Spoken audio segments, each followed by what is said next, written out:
सबसे सटीक भरोसेमंद तरीके से जिम्मेदारी निभाना, निडर हो आपके लिए सिस्टम से भिड़ जाना,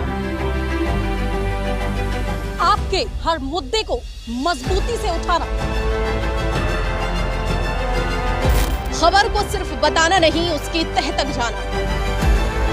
जम्मू कश्मीर के बाद उत्तर प्रदेश, दिल्ली समेत तमाम सूबों की खबर आप देख सकेंगे एएनएन न्यूज इंडिया पर। मैं डॉक्टर प्रेम कुमार जी, शांति दर्शन प्रभु। आपने आज एक प्रेस कॉन्फ्रेंस की है जिसमें आपने हम सबको बुलाया। ये किसके संबंध में प्रेस कॉन्फ्रेंस है? मैंने अपने प्लॉट पे मेरे पे अनावश्यक कूड़ा डाल के कब्जा, सफाई के नाम पर कूड़ा डाल के मेरे प्लॉट को कब्जे में ले लिया। किसने? नगर पालिका ने। नगर पालिका ने कब लिया था? 2005 में। 2005 में। और आपने ये प्लॉट खरीदा कब था? मैंने 1987 में प्लॉट खरीदा था। जी, तो उन्होंने ये कहा था कि हम इसमें कूड़ा डालेंगे। हाँ, कि नहीं हमारी है, हम कोर्ट चले गए। नहीं, तो 2005 में जब उन्होंने आपके यहाँ पे कूड़ा डाला तो आपको कोई सूचना दी थी पूर्व में? नहीं, सफाई के नाम पे वैसे ही जी। अभी तो हम कोर्ट में गए, हम गए ना कोर्ट पे। जी। हमारी बनी बनाई थी, चौहदी थी। हाँ, चौहदी थी, 9 फुट की चौहदी थी, पूरी भैंसें बनती थी इसमें। ठीक है। और अनावश्यक बिना बताए घेर ली कूड़ा डाल के कि हमारी है। ठीक है, फिर क्या हुआ? तो हम 2005 में चले गए कोर्ट में, न्यायालय से हमारे फेवर में आदेश हो गया। जी। ठीक है साहब। और एक पक्षी और 2007 में दोनों पक्षों को सुनने के बाद वो हमारे फेवर में हो गया। नगर पालिका ने फिर अपील की डिस्ट्रिक्ट जज के यहाँ। जी। वो अपील उनकी निरस्त हुई और वो भी हमारे फेवर में हो गया। ये जो अपील निरस्त हुई वो कब हुई थी? 2007 में ही। 2007 में। हाँ। फिर नहीं, वो तो पहले हो चुकी थी ये। उसके बाद उन्होंने डिस्ट्रिक्ट जज के यहाँ पे जो अपील खारिज हुई थी वो कब हुई? हाँ, वो तभी हुई थी 2007 में। अलग हुई है, ये तीसरी चौथी बार मामला हो रहा है, वही रिपीट हो रहा है। जी। फिर जनवरी 2024 में इन्होंने अनावश्यक रूप से वहाँ मौके पे एसडीएम विकल्प थी, वो गई थी, उन्होंने सभी लोगों को बुला के हम लोगों को अजय शंकर उन्होंने कहा, ओरली उन्होंने ऑर्डर दिया कि डॉक्टर साहब के प्रपत्र सब सही है, कोर्ट के ऑर्डर है, आप डॉक्टर साहब की जगह को छोड़ के अपना काम करिए।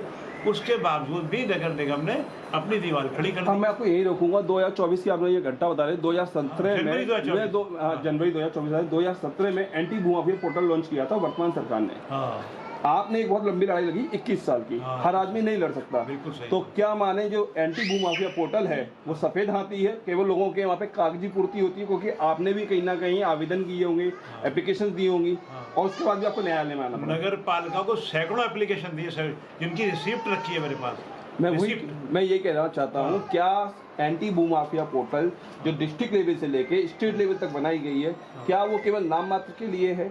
क्या नाम मात्र के लिए कही जाएगी? नाम मात्र के लिए गई। लगातार आदेश होने के बावजूद सरकारी अधिकारी अपनी चैन की नींद सोते रहे, अदालत को गुमराह करते रहे, उच्च अधिकारी को गुमराह करते रहे। इसमें किसका दोष मानेंगे? उनकी कार्यशैली का, उनकी मानसिकता का, या कोर्ट के नाम पे लोगों को डराने का? सब चीजों का जो आपने बोली है, सब चीजों का दोषी मानूंगा मैं तो क्या हम इसको कोई बनाने का दावा? 10 लोग बड़े अधिकारी को गुमराह करते रहे। उन्होंने कहा था इनका क्या मामला है, वो तो कोर्ट में चल रहा है, बात खत्म। ठीक है ना। अब फाइनल ऑर्डर 16/9/2025 को हमारे फेवर में हो गया है। 6 गाह का कंप्लीट निस्तारण हो गया है। उस पर भी इन्होंने नगर निगम ने आपत्ति लगाई है, सिविल जज सीनियर डिवीजन के यहाँ, और डिस्ट्रिक्ट जज साहब ने अपील की है। तो अपील भी खारिज हो गई और उनकी आपत्ति भी खारिज। वर्तमान सरकार जो दावा कर रही है जीरो टॉलरेंस का और भूमाफिया फ्री का, क्या कहेंगे इसमें? अगर वो अपने जो अधीनस्थ कर्मचारी हैं उनके ये सब काम करेंगे, वो लगातार कोर्ट को गुमराह, मैं ये नहीं कह रहा उन्होंने अवहेलना करी या नहीं करी, वो कोर्ट को तो गुमराह कर रहे हैं, क्योंकि वो प्रतिवादी को गुमराह कर रहे हैं और कर्मचारी सरकार की छवि खराब कर रहे हैं। तो इस समय वर्तमान सरकार से जब आपको राहत नहीं मिली, आपने न्यायालय का दरवाजा खटखटाया और आपको पोजीशन का ऑर्डर हो गया, अमीन का ऑर्डर हो गया, तो क्या कहेंगे उन लोगों के लिए जिनके आज भी सिविल के मामले चल रहे हैं, जिसके लिए ये कहा जाता है कि सिविल का केस कोई व्यक्ति अगर करता है तो उसके नाती पंथी एड्रेस उसका जजमेंट सुन पाते हैं? 20-22 साल हो गया। मैं वही कह रहा हूँ। और जो कंप्लीट कवर्ड बाउंड्री थी 1987 से हम कागज थे, भैंसें बनती थी उसके अंदर। तो आज जो आम जनता है जो इसको फेस कर, इसके लिए मेन जिम्मेदार है अजय मिश्रा मिसगाइड करते रहे।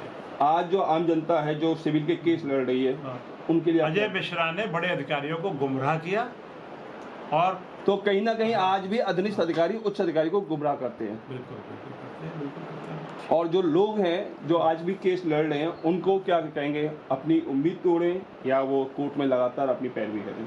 कोर्ट में लगातार अपनी पैरवी करें, न्यायालय से न्याय होगा, लेट हो सकता है लेकिन गलत नहीं होगा। कहा जाए सत्य परेशान न्यायालय पे मुझे पूर्ण भरोसा विश्वास कहा है। जाए सत्य परेशान हो सकता है, पराजित नहीं। हाँ, सत्य परेशान हो सकता है, पराजित नहीं हो सकता। ये बिल्कुल सही बात है। सुप्रीम कोर्ट के जज की एक लाइन है, न्याय समान हर व्यक्ति के लिए। यहाँ पर कोई भी अगर दोषी है या निर्दोष है उसको बराबर सुना जाता है। तो आज आप ये कहना चाहेंगे उन सभी से जो सिविल के मुकदमे को एक लंबे समय से फेस कर रहे हैं कि वो सब्र के साथ में कोर्ट में जाएं? सब्र के साथ लड़ते रहे, न्याय अवश्य मिलेगा और जस्टिस होगा उनके साथ।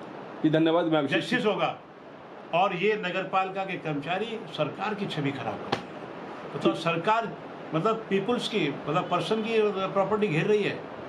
जी शुक्रिया। मैं अभिषेक सिंह यादव, ANN न्यूज़ के लिए। Thank you.